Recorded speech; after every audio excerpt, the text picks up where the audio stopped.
The story of my life. My life story was somewhat different from ordinary girls. Before marriage, driven by my own naivety and desires, I had strayed onto several wrong paths.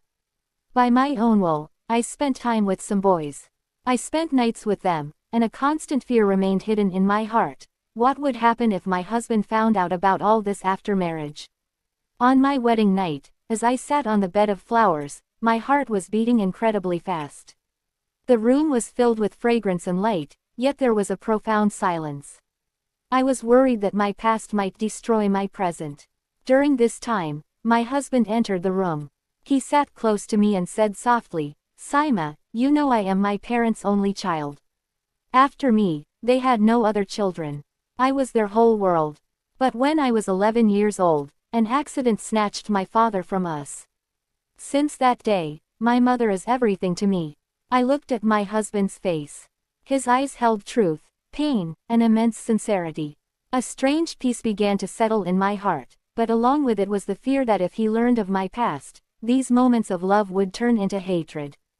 The beginning of the past.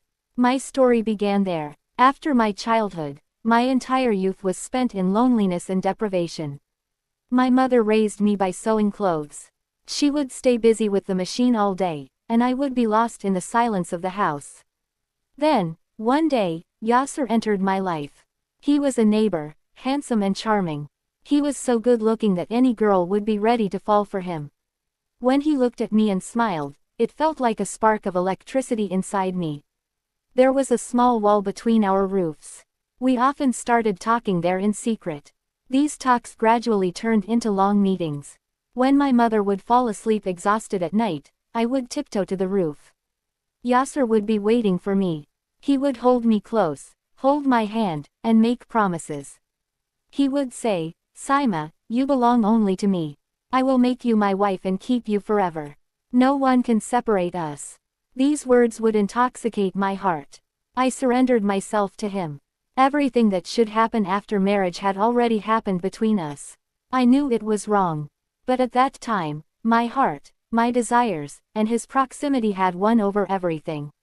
The betrayal. Time passed. I repeatedly asked him for marriage, but he would put me off every time, saying, "Just have a little patience. My family isn't agreeing yet, but everything will be fine soon." When my mother saw no serious response from Yasser, she accepted a proposal for me from her brother's son, Hamid. When I heard this news, it felt as if my heart had shattered. I cried and told my mother, "I won't marry anyone but Yasser." My mother replied, "Yasser will not marry you. Open your eyes and see, daughter." Then, my mother called Yasser herself to speak plainly. I stood behind the door, listening, my breath was hitching. When Yasser said, "Auntie, I want to marry Saima, but my family will never agree. You should marry your daughter wherever your heart desires." Hearing those words, my world was devastated. I cried and screamed, but the coldness in Yasser's tone had broken my heart. After that, I decided I would never meet him again. A new beginning. A few days later, I was married to Hamid. He was my cousin, a virtuous and sensible man. On the first night, when he came near me, my heart was pounding. I thought if he found out about my past, he would never accept me. But Hamid took my hand and said, "Saima, make me one promise. Always speak the truth in your life, never lie." Tears began to fill my eyes. I lowered my head, but he said affectionately, "I know about Yasser, and about your loneliness. But I have accepted you because I love you from my heart." Those words shook my entire being. I fell at his feet. Crying, I said, "Hamid, please forgive me.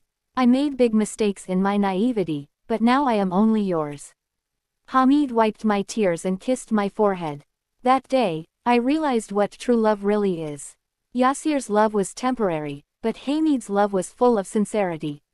A lesson for others. Today, I want to say this to every girl: life's decisions should never be made in the heat of emotion.